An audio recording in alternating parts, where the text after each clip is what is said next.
el desafío de la fe. Romanos 5:3, Santiago 1 y Primera de Pedro capítulo 1. Son 3 versículos muy importantes que vamos a desarrollar para poder tener un fundamento teológico acerca de esta conferencia y las que a continuación vamos a llevar a cabo, y que puedan ustedes entender las razones de por qué sufrimos, por qué existe la maldad, por qué hay tanta desgracia en el mundo, por qué si Dios es todopoderoso no termina de una vez por todas con el mal, con el terrorismo, con los abortos, con los cánceres, etcétera, etcétera. ¿Por qué hago todos estos cuestionamientos? Porque hace menos de una semana murió un grande astrofísico inglés llamado Stephen Hawking. Fue educado en la Universidad de Cambridge, casado 2 veces con más de 3 hijos. La primera esposa fue cristiana, abandonó a la primera esposa para casarse con la segunda, que era su enfermera. Murió a los 76 años, a los 23 años de edad lo diagnosticaron con una esclerosis tremenda, atrófica, y le dieron menos de 2 años para vivir. Y sin embargo vivió 50 años más, 76 años murió. Y lo más irónico del caso de la vida de este grande astrofísico inglés fue que su esposa, cuando lo metieron y lo entubaron 2 veces a los 20 y tantos años y después a los 40 y tantos, y le dijeron en el hospital que ya tenían que desconectarlo porque ya no podía vivir, ella se puso de rodillas e intervino ante el trono de la gracia, y llegaron los doctores y le dijeron: es que esto es un milagro. Y la segunda vez que otra vez lo vuelven a conectar porque ya estaba a punto de irse de este mundo, su esposa vuelve a arrodillarse en oración para salvarle la vida. Él supo que su esposa estaba de rodillas orando por él, y cuando él tuvo esta oportunidad de poder decirle a Dios: gracias porque me concedes la vida, se siguió burlando de ella. Y las palabras de él a su esposa fueron las siguientes: yo no hago caso a la religión porque es la ciencia la que nos da la verdad. Me dio mucha tristeza que antes de morir haya muerto negando a Dios y declarando que Dios no es el creador del universo. En ese momento, cuando escuché este programa de televisión, porque fue a través de las noticias que escuché esto, inmediatamente vino a mi mente la vida de más grandes astrofísicos que él, que fueron cristianos. Él argumentó que era porque la verdad estaba en la ciencia, y sin embargo Blaise Pascal, astrofísico francés, escribió cantidad de tratados acerca, y no era un religioso, era un cristiano. Blaise Pascal confesó, y en sus libros lo dijo: Jesucristo es mi Señor y mi Salvador. Nadie se puede comparar en la astrofísica con Blaise Pascal. Y después tenemos a Isaac Newton. ¡Qué tremendo! Isaac Newton, que comienza a postular las leyes de la famosa gravitación, cristiano de los pies a la cabeza, y muere alabando a Dios y dándole gracias a Dios por la muerte de Cristo. Louis Pasteur, siglo XX, un famoso doctor, experto en medicina, y el legado que él dejó a la ciencia fue impresionante, cristiano. Y finalmente Alberto Einstein, que fue famoso cuando dijo: Dios no juega con el universo como si jugara a los dados. Todos estos hombres fueron cristianos y creían en Dios. Los filósofos de hace 2150 años aproximadamente, 150 años antes de Jesucristo, Aristóteles, que fue el maestro de Alejandro el Magno, Platón, Sócrates, Demóstenes, creían en un Dios. Por lo menos dijeron: pienso, luego existo, existo, luego vivo, esta causa no puede estar dentro de mí, esta causa tiene que estar fuera de mí, tiene que haber algo, llámale la fuerza, una entidad superior, pero tiene que haber algo que trascienda, que es Dios.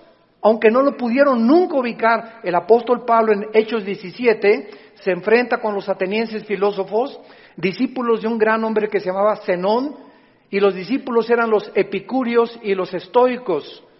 Y Pablo en Hechos 17 les demuestra y les dice, ustedes adoran un Dios porque tienen un monumento altísimo que decía al Dios desconocido. O sea, ellos lo único que sabían es que tiene que haber una causa detrás de la existencia, del mundo y del universo. Pero llegamos al siglo XX, donde se levantan Friedrich Nietzsche, Jean-Paul Sartre, Bertrand Russell, Richard Dawkins y finalmente este astrofísico que muere diciendo que Dios no puede existir ni ser el creador del universo. ¿Saben ustedes por qué el astrofísico Stephen Hawking negó a Dios antes de morir? Simplemente porque no pudo explicar sus sufrimientos. Su esposa lo dijo, la primera esposa, Stephen está enojado con Dios, con un Dios que no existe. Se amargó contra alguien que no existe. Y siempre estuvo repelando, ¿verdad? ¿Por qué? Si Dios es Dios, no lo sanaba y no lo levantaba de esa silla de ruedas. Hace poco ustedes escucharon el testimonio de Nicky, un muchacho sin brazos y sin piernas. Nació con el puro tronco nada más. Y cuando oye su testimonio dice que a los 8 o 9 años de edad, como no podía suicidarse, se metió y con la boca abrió la llave del baño para ahogarse. Y en ese momento él reaccionó y dijo, ¿pero qué es esto? Y comenzó a gritarle, Dios, si existes, dime la razón por la cual me trajiste hacia el mundo, sin brazos y sin piernas. Y entonces él entrega a los 11, 12 años de edad su vida a Jesucristo, y no se imaginan ustedes los millones de almas que este muchacho, Nicky se apellida, ¿verdad? Nicky ha ganado en el mundo. Aquí lo tuvimos en México y mi esposa y yo, su esposa es mexicana, y se han discipulado con nosotros desde hace muchos años, la esposa de él y la familia de ella también. Ahora ya van a ser papás otra vez, así como lo ven, pero juguetón. Gracias a Dios por su vida. Entonces, ¿podríamos nosotros realmente, porque esta es la espada y este es lo que esgrimen los ateos? Los escépticos, los agnósticos, es que, ¿por qué si hay un Dios, hay un sufrimiento? ¿Por qué es? Entonces, como no pueden entender y no tienen respuestas, y no las van a tener fuera de la Biblia, se encierran en una cárcel, y en lugar de que este hombre hubiera podido escuchar a su esposa, bueno, ok, tú me dices que es un Dios, dime por lo menos, o explícame por qué permite el sufrimiento, pero ni siquiera quiso hacer eso. Negó completamente todo contacto con la Biblia. Y esta es la razón de esta serie que me he propuesto comunicarles a todos ustedes y a todos los que nos escuchan a través de las redes sociales, porque es el tiempo que seamos luz. El mundo está pidiendo respuesta a los políticos, astrofísicos, ateos, agnósticos, escépticos, etcétera, etcétera. Las universidades en Latinoamérica están llenas de ateos, infectando las mentes de nuestros hijos, incitándolos a una revolución, incitándolos a la violencia, porque ellos creen que a través de esta violencia y de este idealismo pueden ellos hacer un cambio en México social, o en Veracruz, o en cualquier otra nación. ¿Por qué? Porque hay un idealismo en la juventud que no tiene respuestas, y nosotros somos la luz del mundo. Ya es hora que brillemos, ya es hora que levantemos la lámpara. Todos los 70s, 80s y 90s del siglo XX persiguieron a la Biblia, persiguieron al cristianismo, persiguieron a los pastores en Latinoamérica. Yo recuerdo cuando fui a la universidad a la conferencia en la Facultad de Filosofía y Letras, cómo querían burlarse todos. ¡Ay, ya llegó el padrecito! Así me decían, ya llegó el padrecito. A ver de qué nos va a hablar el padrecito, porque como ellos no tienen respuestas, creen que nosotros tampoco las tenemos. Y cuando nos enfrentamos a auditorios y les demostramos que hay más evidencias científicas en la creación bíblica que en la famosa teoría de la evolución. Cuando alguien te diga y tú le preguntes, bueno, ¿cuál es tu punto de vista o tu perspectiva de cómo te imaginas que creó el universo? ¿Qué te van a contestar? Pues por ahí anda una enseñanza, una ideología que se llama el Big Bang, o la grande explosión traducida. ¿Y qué significa esto? Que pues los físicos y se imaginan, porque no se puede probar científicamente, que pues comenzó con una explosión en el universo. Y entonces de esa explosión se formó todo lo que nosotros vemos. Cuando las propias leyes de la física, la primera y la segunda ley de la termodinámica, contradicen el Big Bang. Virgen del Socorro. Me atrevo a decir esto.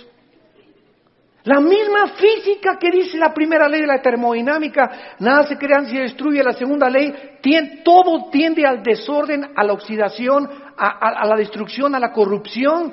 Nunca del desorden se ha formado el orden, por el amor de Dios.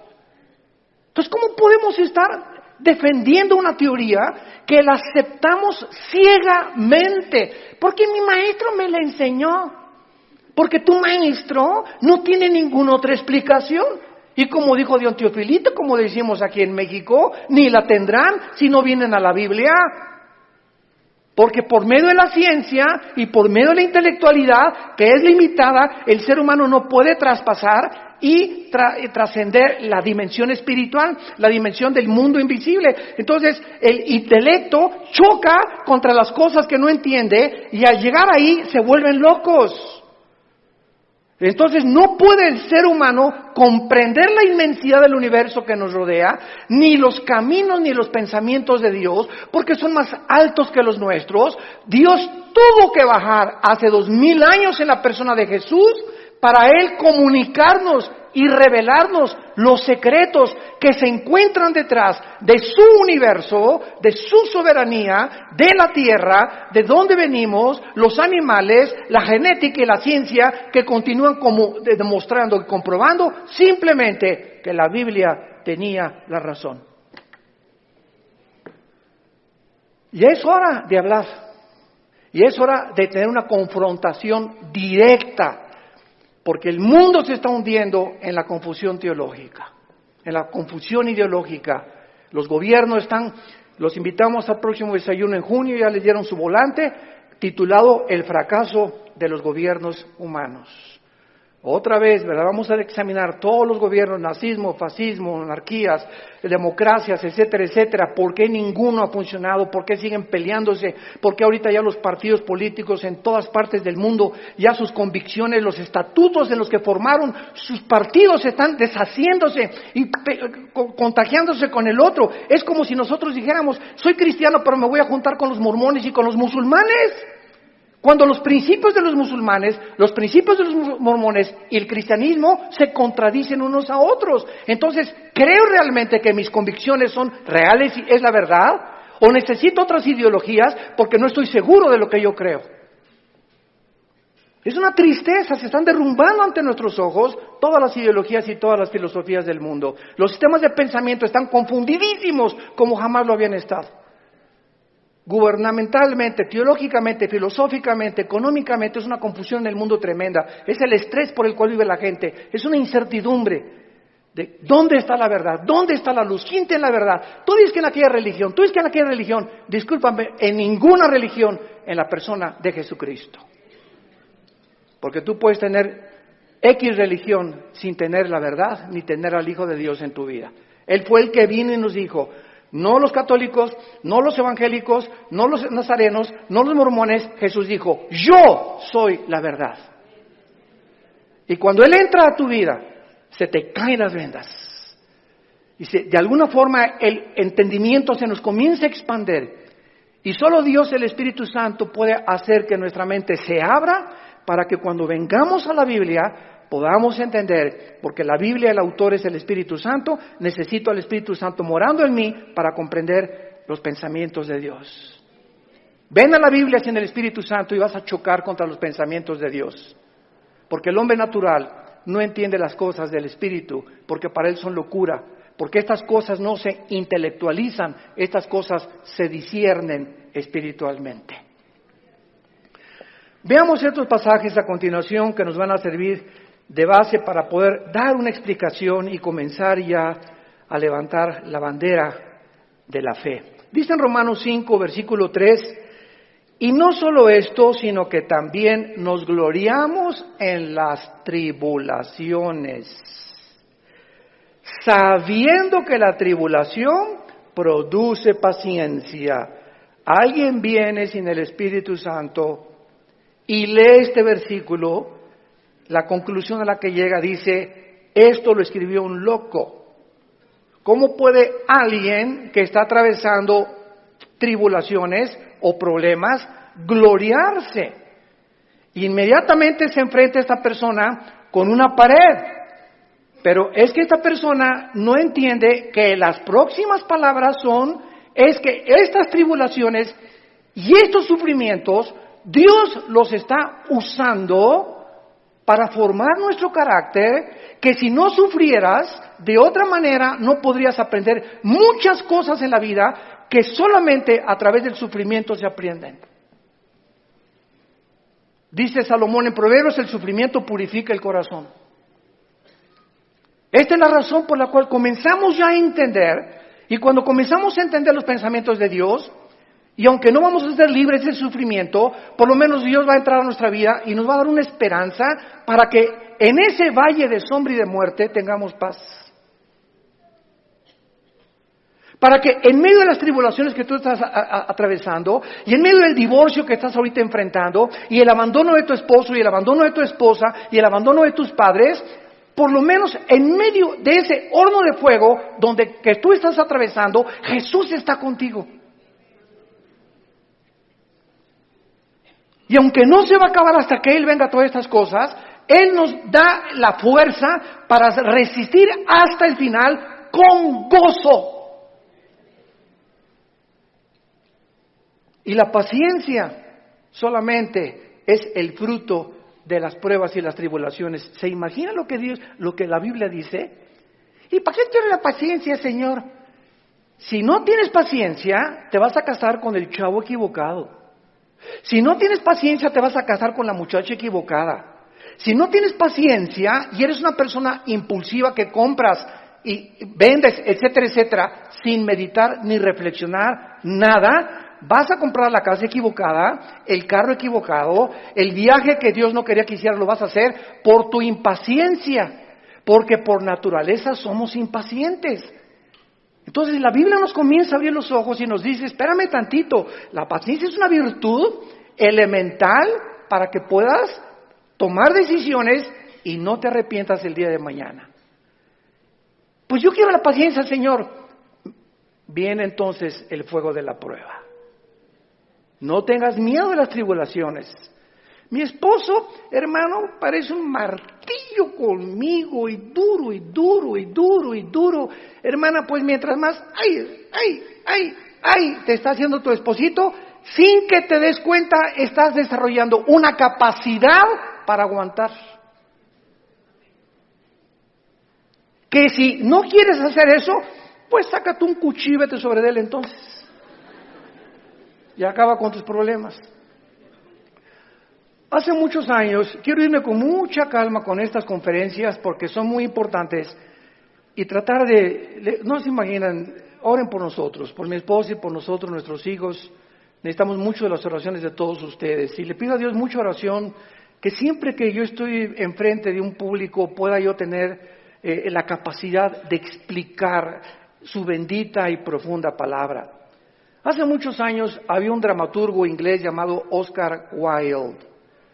Y él hizo muchísimas obras de teatro. Yo me acuerdo, tenía como 18, 19 años de edad, formé parte de un elenco teatral llamado Hamlet.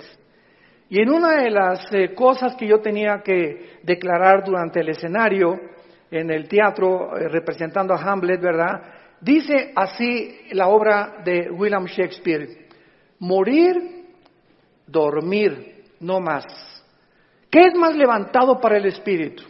¿Levantar las armas contra un piélago de calamidades y haciéndole frente a acabar con ellas? ¿O esperar el sufrimiento y dormir y morir no más? En otras palabras, este dramaturgo que no era cristiano, pero creía en Dios, Oscar Wilde, y tenía problemas morales, ¿verdad? No nos vamos a meter con eso ahorita. Oscar Wilde pudo entender que la vida es o mueres o vives. Ahora, escojo vivir, aguántate. Le decía a mi papá, no chille, agarre piedras. Estamos vivos, no es Disneylandia, por el amor de Dios, ya madura. No es Reino Aventura. No estamos en el milenio todavía, estamos en un mundo de una raza humana caída, donde hay pecado, muerte, oscuridad, sombras, tristeza, enfermedades, violencia, etcétera, etcétera. Y vamos a través de esta serie a explicar por qué permitió Dios esto, y nos vamos a dar cuenta, cuando veamos la explicación de Dios, vamos a levantar las manos, te voy a decir, Señor, profunda es tu sabiduría y tu gracia y tu misericordia. Cuán profundos son tus pensamientos. Y yo era como era porque no entendía. Ahora entiendo, Señor, y te alabo y te bendigo. Y va a venir una paz sobre tu vida que sobrepase el entendimiento, que te va a dar la fortaleza de seguir viviendo para Jesús. Y este es el propósito de esta serie que he tratado de preparar para todos ustedes y los que nos escuchan. Las tribulaciones nos producen paciencia. Necesitamos la paciencia. La segunda es Santiago capítulo 1, versículos 2 y 3. Santiago capítulo 1, 2 y 3. Hermanos míos, otra vez, parecía que estuviera loco Santiago, de cuál fumó. Tengan por sumo gozo cuando se hallen en diversas pruebas. ¿Quién puede llegar a esa conclusión, verdad? Gózate cuando te corran de tu trabajo. Gózate cuando pierdas tu casa. Gózate cuando tienes algún problema, ¿verdad? ¿Por qué me voy a gozar? Porque esa prueba que estás atravesando está produciendo paciencia. Otra vez, Santiago está de acuerdo con Pablo para poder, con diferentes palabras, decirnos que las pruebas producen paciencia. Entonces tú llegas a tu casa con tu esposa, ¿qué crees, mi chenchita? ¿Qué, mi amor? Estás tan contento, te veo, te ascendieron de puesto. No, mi amor, al contrario, me corrieron. ¿Quién podría reaccionar así? Nadie, ¿verdad? Ni marihuano. Nadie podría reaccionar de esa manera. Más que un cristiano que vive en el Espíritu.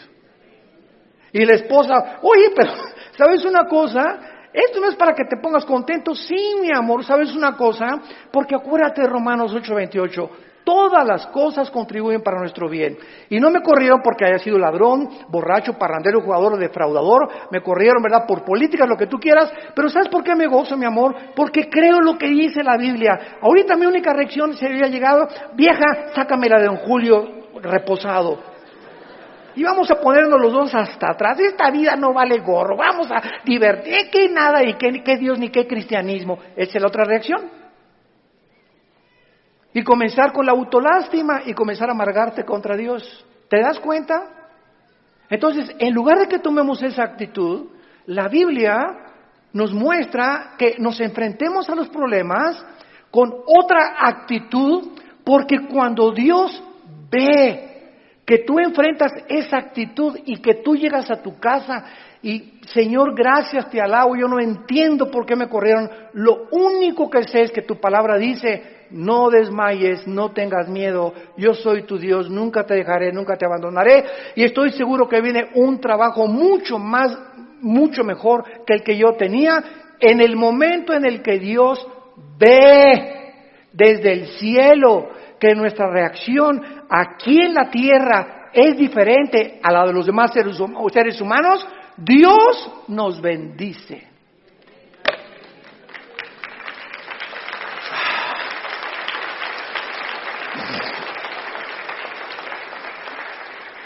Porque sin fe, ¿y cómo se demuestra la fe? Actuando al contrario de nuestros sentimientos y emociones. Hebreos 11:6. Y el versículo 1 de Hebreos 11 dice, y la fe es la certeza de lo que se espera, la convicción de lo que no se ve. Veamos y metamos aquí un microscopio. La fe está relacionada con el futuro y con lo invisible. Es una certeza, es una seguridad de algo que está adelante de mí, que estoy esperando. Y aunque yo no lo vea, estoy seguro que viene a mi vida. Y además estoy tan convencido, aunque no lo vea. La fe, si no es algo que tú estás esperando y no estás convencido, tu fe es la fe de los demonios. Dice Santiago capítulo 2 que los demonios también creen. No, yo creo en Dios. Pero ¿sabes una cosa?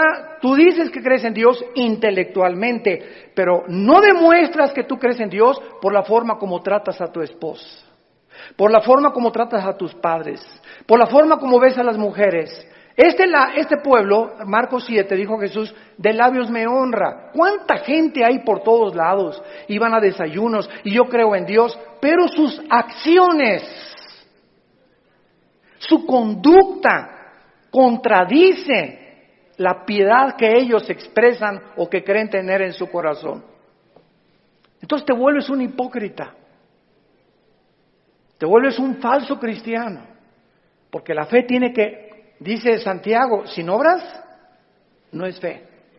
La salvación es por la fe, pero la forma de demostrar que esa fe es salvífica, que realmente nos ha transformado, es cuando vemos que ha transformado mi vida. Ya no soy el que yo era antes, antier, o hace un mes o hace 6 meses. Ahora cambió mi vida con mi esposa, la forma como veo a mis hijos, la forma como manejo mi negocio, la forma como me relaciono con la gente, la forma como veo a los gobiernos, cambia completamente mi vida. Y si yo no manifiesto esta actitud o esta nueva conducta, no es cierto que soy cristiano.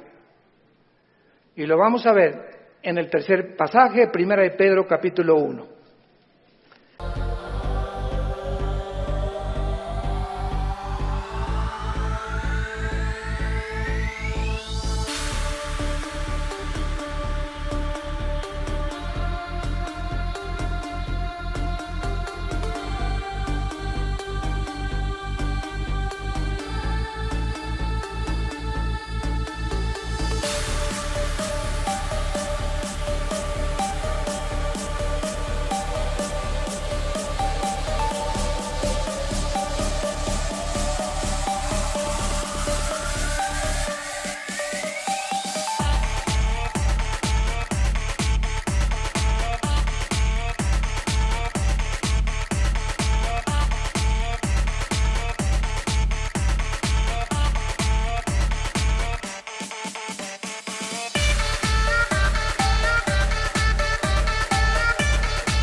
Y ahí vamos a comenzar nuestra serie. Esta es la introducción. En 1 de Pedro capítulo 1, versículo del 6 al 9, escribe el apóstol Pedro, y los recipientes de esta carta eran judíos perseguidos por Roma. Esta carta fue dirigida a cristianos que están siendo perseguidos o sufriendo por su fe, en lo cual vosotros os alegráis, aunque ahora por un poco de tiempo, si es necesario, tengáis que ser afligidos en diversas pruebas, para que sometida a prueba vuestra fe, mucho más preciosa que el oro, el cual, aunque perecedero, se prueba, con fuego se añade en alabanza, gloria y honra, cuando sea manifestado Jesucristo, a quien amáis sin haberle visto, en quien creyendo, aunque ahora no lo veáis, os alegráis con gozo inefable y glorioso, obteniendo el fin de vuestra fe, que es la salvación de vuestras almas. En otras palabras, y este es el tercer principio espiritual de nuestra serie, la fe de todos aquellos que han dicho: Jesús, entra a mi vida. Ayer en el desayuno tuvimos más de 35 decisiones, gracias a Dios, y la gente que hace una decisión por Jesucristo, quiero que lo sepas, tu fe va a ser probada. Tu fe va a ser probada. ¿Y saben ustedes dónde comienza a ser probada? En la familia, con tus hermanos y con tus papás, o con tus primos. ¿Por qué? Porque la primera prueba de la fe es la persecución. Ayer nos contaba mi hermano Alejandro, él es el director del Instituto Teológico Internacional, el ITI, y me nos contó una anécdota mientras veníamos de Toluca al desayuno, en el camino, que yo no la conocía de mi hermano. Y me dice: Armando, tú sabes que cuando yo me convertí, porque él fue el primero en la casa que se convirtió, y yo los correteé como 2 o 3 años, una vez quise incendiar una reunión de oración. El gadareno era Pinocho comparado con los demonios que yo traía. Y se los digo en serio. Y me dice mi hermano: tú sabes que cuando yo me convertí, llegué a la casa y mi mamá inmediatamente me quiso correr. Ya te metiste con una secta, quién sabe qué te metieron, etcétera, etcétera. Total, dice, me tuve que salir de la casa y a los 4 días regresé a la casa. ¿Y qué crees? Estaba un cuñado mío, nuestras hermanas, la abuela, los tíos, y me hicieron juicio. Todos alrededor de la mesa, diciéndome: a ver, acércate por favor, estamos escuchando que ya te cambiaste de religión. Y que andas por ahí con unos aleluyas y quién sabe qué tantas cosas. Y en esta familia, la única religión que tenemos es tal y tal y tal y tal cosa. Y dice mi hermano: yo lo único que hice es a todos ellos que me hicieron juicio por haber aceptado a Cristo, en lugar de que contentos de que dejé las drogas, porque era bien hipioso mi hermano antes, y le metía todo, ¿verdad? En lugar de que estuvieran contentos, estaban completamente enojados que yo había comenzado a leer la Biblia. Y lo único que les dije fue, puse la Biblia en medio de todos y les dije: ¿la han leído? Y comenzaron todos a voltearse unos con los otros. No, Chepo. Pues si no lo han leído, ¿qué base tienen para juzgarme que yo estoy mal? Porque si no es la Biblia la base de nuestra fe, ¿qué es entonces? Yo no les dije que fui con los mormones ni que fui con soy un musulmán. Estoy en un grupo de cristianos que leemos la Biblia. Y si ustedes no leen la Biblia, no tienen ninguna base. Dice mi hermano: desde esa vez nunca se volvieron a meter conmigo. Pero vino la persecución inmediatamente y vendrá contra ti también, y comienza en la propia familia. ¿Por qué? Porque Dios nos sacó de las tinieblas de nuestra familia para regresar a nuestra familia e iluminarlos y sacarlos también al reino admirable de la vida de Jesucristo. Y si tú en tu familia no eres una luz, y en tu medio donde trabajas no eres una luz, y no estás dando testimonio de Jesucristo, tu cristianismo es religioso nada más. Y recibirán poder. ¿Para qué? Para poder enfrentar al mundo. Sin ese poder no se puede enfrentar al mundo. Hechos 1:8. Y recibirán al Espíritu Santo y me serán testigos. Entonces, vemos nosotros que tiene un propósito todo esto. Muy bien, vamos pues a comenzar esta serie con las siguientes declaraciones y reflexiones. No cabe duda que vivimos en un mundo completamente disfuncional. No hay un solo matrimonio funcional. El matrimonio es la unión de 2 extraterrestres. Pero por si fuera poco, 2 extraterrestres que ninguno se conoce ni se entiende el uno al otro. Y vas a tener 60 años de casado, como dijo un gran predicador hace algún tiempo en un estadio en Estados Unidos que lo escuché. Yo tengo 60 años de casado más o menos y sigo sin entender a mi esposa. Y como dijo Dion Teofilito, ni las vamos a acabar de entender. Porque no nos manda Dios entenderlas, nos manda Dios amarlas. Entonces, Cuando nosotros comprendemos esto, que no hay un matrimonio, o sea, no hay un matrimonio perfecto, es lo que quiero decir.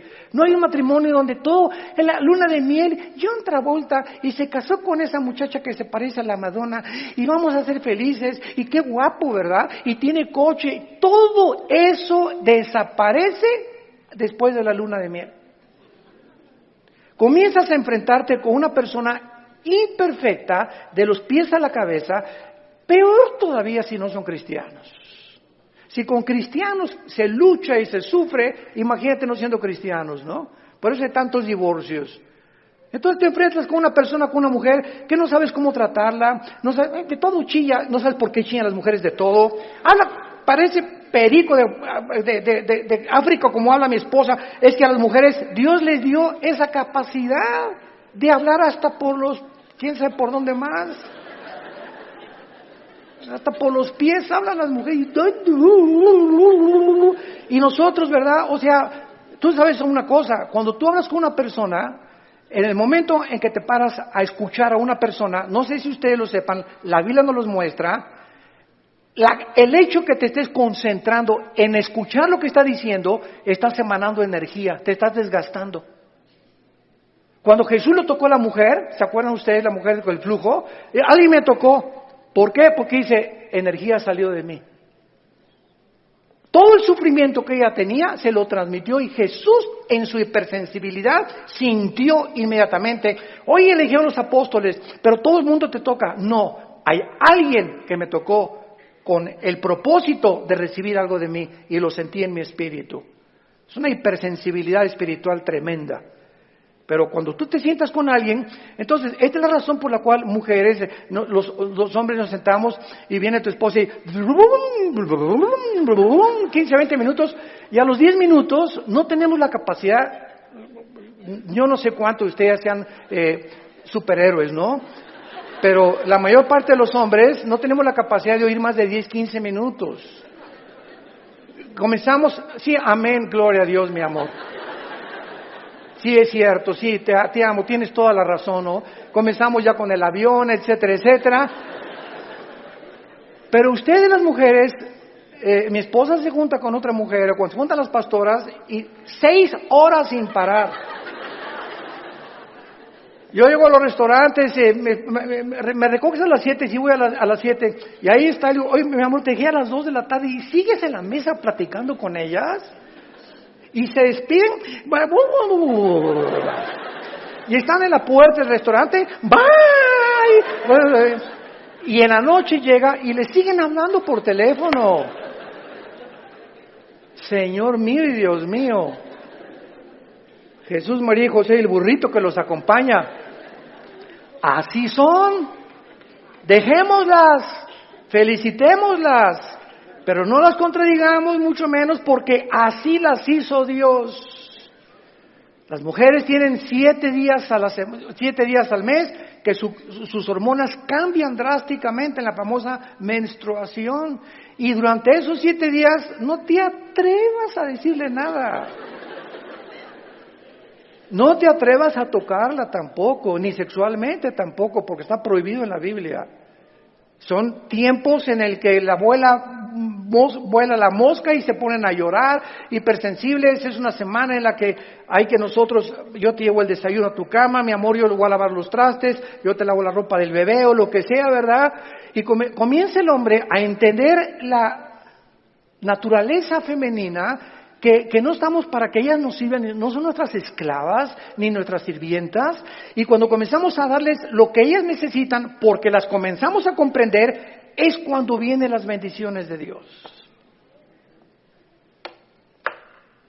Es cuando vienen las bendiciones de Dios. ¿Por qué estamos haciendo así? Y no somos mandilones, eso no es ser mandilón, lo hacemos porque Dios nos dice, ama a tu mujer como yo te amé desde la cruz.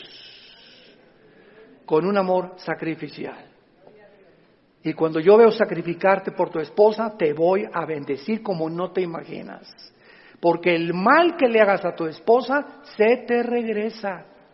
Es como un boomerang. Se te regresa, dice en Efesios capítulo 5, nadie aborreció su propia carne, sino que la cuida y la sustenta como Cristo a la iglesia. El daño, las groserías, los gritos, el adulterio mental que traigas contra tu mujer se te regresa y detiene las bendiciones de Dios. Y vas a comenzarte a encontrar desesperado, ya no te puedes gozar en las pruebas, ni en las tribulaciones, ya no tienes paz, ¿verdad? ¿Por qué? Porque necesitas otra vez venir a la cruz y pedirle perdón a Dios por la forma como has tratado a tu compañera, a tu amante, a tu esposa, a la madre de nuestros hijos. Ahí viene. ¿Por qué lo hacemos? Por la fe. Y sin esta fe es imposible que yo agrade a Dios. Vivimos un mundo disfuncional, tenemos que entender esto. Y todas estas circunstancias nos hacen volvernos a la pregunta, que es la que vamos a desarrollar en esta serie: ¿por qué Dios no detiene la maldad?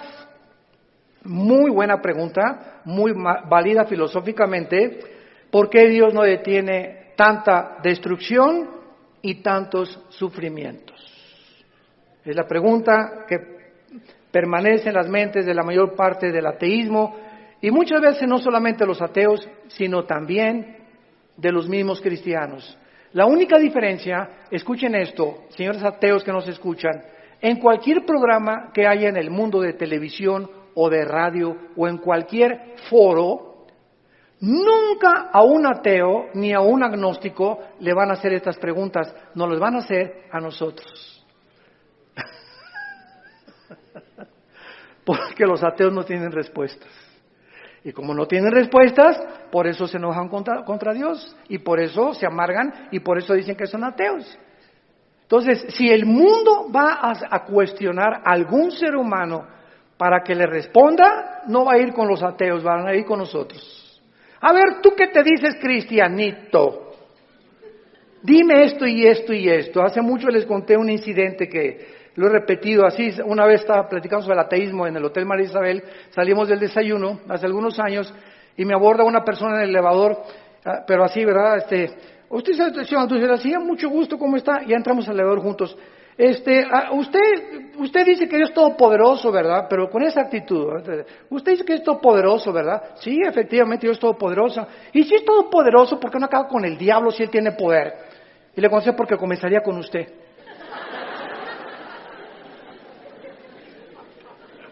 Dele gracias a Dios.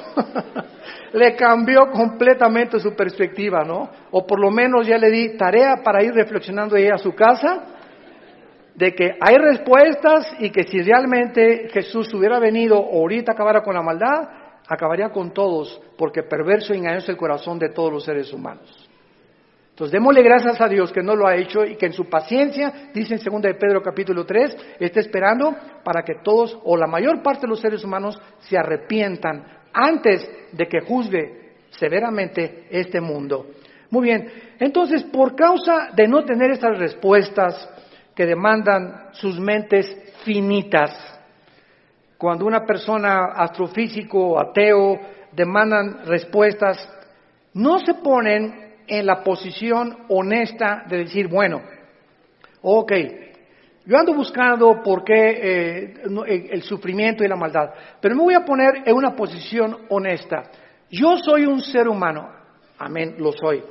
Si soy un ser humano y si existe Dios, es lógico, vamos a decir una línea lógica elemental, es lógico que sea un ser sobrenatural y sería imposible poder comprender los pensamientos, así como un niño no comprende los pensamientos de su padre, ni de un filósofo. Aunque es el mismo cerebro, no está desarrollado el niño de 6 años como el de uno de 25 años de edad. Entonces, siguiendo esta línea de lógica, si existe un Dios, tiene que ser mucho, mucho más grande. Entonces, yo estoy ante un universo lleno de misterios, estamos llenos de misterios. Si hay extraterrestres, si no hay extraterrestres, si existen los hoyos negros, si no los hoyos negros, si es el otro, que cómo comenzó el universo, de dónde venimos, bla, bla, bla. Estamos llenos de misterios. Entonces, estos misterios no voy nunca a comprenderlos con la mente de caracol que tengo, porque si existe Dios, es un ser hiperdimensional. ¿Qué necesito? Buscar dónde lo puedo encontrar. Si existe un Dios, ¿dónde lo puedo encontrar? Entonces, hay mucha gente honesta intelectualmente que se envuelve en religiones. Entonces, por eso Sigmund Freud, el padre del psicoanálisis freudiano, dijo, es que el ser humano busca a Dios porque tiene miedo a la oscuridad y a lo desconocido. Y entonces este temor inconsciente, escribió Freud, es lo que impulsa a muchos seres humanos a buscar a un Dios. Se equivocó completamente, porque aun cuando fuera así y me está guiando el temor a lo desconocido, dice la Biblia, me encontrarás porque me buscarás con todo tu corazón. Yo les confieso, en mi caso particular, a los 25 años de edad me encontraba yo en un momento existencial en mi vida, que estaba yo en el lodo, así estaba yo en el suelo completamente. Anduve buscando en tantas religiones y por acá y por allá, también experimenté con algunas drogas, era borracho, parrandero, jugador, mujeriego, me decían el aventurero de Tlalnepantla, aunque no vivía en Tlalnepantla. Y a través de esta crisis existencial, mi hermano ya se había convertido, mi hermano Alejandro, y caí de rodillas un día porque los amenacé, llegaba mi hermano con los cristianos, Armando, arrepiéntete, mira, ustedes están locos. Y llegaban ahí, ¿verdad? Y hasta comenzaron a pelar, en ese tiempo se comenzaron a peinar como Jesús, así, y se ponían hasta unas túnicas blancas y me parecían locos, freaks, como le decimos en inglés, ¿no? Y dije, no, están más locos que nada, es la nueva onda, ¿verdad? Y peace and love y todo así, amorosos y todo, no me convencían. Hasta que llegó esta crisis existencial en mi vida, en la que ya no tuve más que hacer, intenté quitarme la vida 2 veces, ya no quería vivir y que no hay propósito, significado en mi vida, y en esa crisis caí a las 4 o 5 de la mañana recordando las palabras que siempre mi hermano, antes de irse a la casa, oraban por mí. Y esas oraciones que hacían por mí en la casa me llegaron a tocar las fibras más sin que yo lo supiera, movieron mi espíritu. Y me levantó el Señor, creo, a las 3, 4 de la mañana y caí de rodillas. Dije, Dios, si tú existes, te necesito. No sé quién eres, pero yo te necesito si tú existes. Y si es verdad que es tu Hijo, al quien tú escogiste y en quien el cual tenías tu complacencia y lo mandaste para que lo oyéramos a Jesús, no dijiste que oyéramos a Buda, ni a Mahatma Gandhi, ni a Mahoma. Tú dijiste a Él oír. Si es Jesús, yo lo necesito en mi vida. Le hablé a mi hermano a las 4 de la mañana, pasó por mí a las 5 de la mañana, me llevó a la casa de un misionero bautista con un corazón impresionante por el amor de las almas, y ahí estuve yo en un mes de febrero, marzo, ¿verdad?, de 1974, caí de rodillas junto al piano, que era un músico misionero, y le grité a Dios, me comenzó con la Biblia, por cuanto todos han pecado y son apartados de la gloria de Dios, la paga del pecado es la muerte, Juan 3:16, Dios te ama, etcétera, etcétera, y comencé a llorar y a llorar y a llorar y a llorar durante 40 minutos llorando. Y yo no sabía ni por qué lloraba, pero estaba llorando, sentía que eran capas que se me quitaban así encima, y ahí quedé tirado todavía como media hora. Ya me dijo, me dijo, vamos a dejar a tu hermano aquí solo en mi estudio.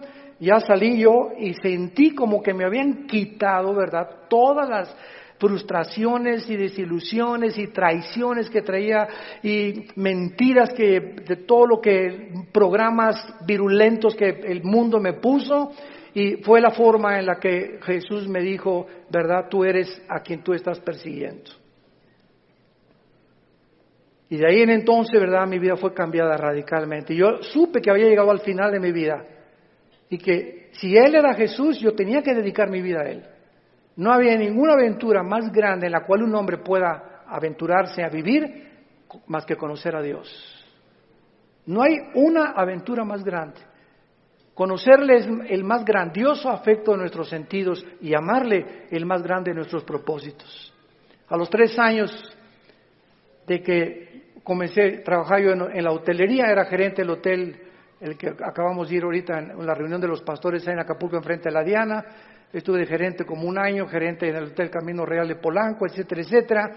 Y le dije a Dios, me voy de misionero. Yo creí que Dios me había llamado para otra cosa, me fui de misionero y me fui a la sierra de Oaxaca, entre la costa chica y la costa grande, entre Oaxaca y Guerrero. 3 años durmiendo en pisos de adobe. Mi cojín era un ladrillo envuelto en periódicos y me tapaba en la noche con periódicos, con los indígenas. Yo creí que me había llamado Dios para ser misionero, porque los misioneros que conocí en Acapulco me mandaron para que yo fuera, y lo único que me daban era un cheque de $100 al mes. Comíamos lo que pescábamos, las almendras que arrancábamos y los mangos que quitábamos de los árboles durante 3 años de mi vida. Y ahí conocí la máxima de las pobrezas. Más pobre no puede ser. Yo dormido en camas de piedra, hermano, te gané. En covachas, estas eran chozas de adobe. Y además había un pueblo ahí que se llamaba El Ciruelo, cerca de Tejucunicuilapa, en la Costa Chica, que era de leprosos. Y me acuerdo que un día me dijeron, ¿por qué tan tapados así? Es que son leprosos. Y yo creí a las 2 de la mañana que Dios me había llamado a morir con lepra. Y le dije a las 2 de la mañana, Dios, si ese es mi destino, Señor, aquí estoy. Yo no sabía ni qué contagios era la lepra, ni conocía mucho de la lepra, pero yo creí que Dios me había llamado para morir como un leproso. Y ya, ¿verdad? Pasaron los 3 años, regresé a Acapulco, comencé a predicar, a fundar movimientos de estudios bíblicos en las casas. En 1979 la organización del famoso evangelista, que vamos a orar por él, Luis Palau, se está muriendo de cáncer, por cierto. Tiene cáncer en los pulmones, Luis Palau. Me hablaron a formar parte del equipo de Luis Palau. Del 79, 80 y 81 estuve como evangelista por toda la República, todo Tabasco, Guerrero, Veracruz, pueblito en pueblito, predicando de choza en choza, pueblito. Nos corretearon, nos aventaron piedras, nos aventaron palos, me lastimaron 2 veces, me enfermé con malaria, me enfermé con calentura de 40 grados, etcétera, etcétera. Y todas estas fueron, ¿qué cosa? Pruebas. Dios estaba forjando carácter en mi vida, que era muy importante para lo que más tarde me tenía que enseñar. Y el secreto, quiero decirles a ustedes, el más grande secreto de la vida es no amargarte. Es el más grande secreto de la vida cristiana. Un cristiano amargado no entra a la tierra de Canaán. No pasas Canaán. Dice en Hebreos 12 que bloquea la gracia de Dios, la amargura. No importa lo que nos hayan hecho, lo que nos digan. Me acuerdo en los 80s cómo nos calumniaron, me dijeron que me había casado 4 veces, que tenía hijos hasta en Iztapalapa, 15. Bueno, es increíble, y todavía me dicen que de vez en cuando han oído esos rumores, ¿no? Le gané a Salomón. Puras mentiras. Pero el diablo es encargado de verdad de buscar la forma de desprestigiarte y de impedir. Pero ¿sabes una cosa? Que nuestro destino no depende de lo que la gente piensa, nuestro destino depende de Dios. Y nadie puede arrebatarte ese destino que Dios te ha dado. Nadie, absolutamente nadie. Y para terminar, sí existen respuestas, y mientras todo se aclara, y mientras nuestra poca y chica y limitadamente intelectual comprende, y ahorita comenzamos ya con el Espíritu Santo a entender muchas cosas más que sin el Espíritu Santo imposible poder comprenderlas, Dios nos deja 2 consuelos. El primero, la resurrección de nuestra vida. Vamos a volver a vivir. Hijo, ten calma. No importa lo que estás pasando, cuando tú mueras y resucites, vas a tener el cuerpo que anhelabas tener. Si eras chaparrito y pelón, vas a ver el cuerpo que te voy a dar. Si te decían la tintorera de Tlanepantla, vas a ver la belleza que te voy a dar. Y lo que hemos sufrido y las enfermedades, todo lo que pasemos aquí, no nos imaginamos. Y la esperanza de que vamos a tener un cuerpo fue que Jesús se levantó de los muertos. Él es la esperanza y la gloria de nosotros. Vamos a volver a vivir.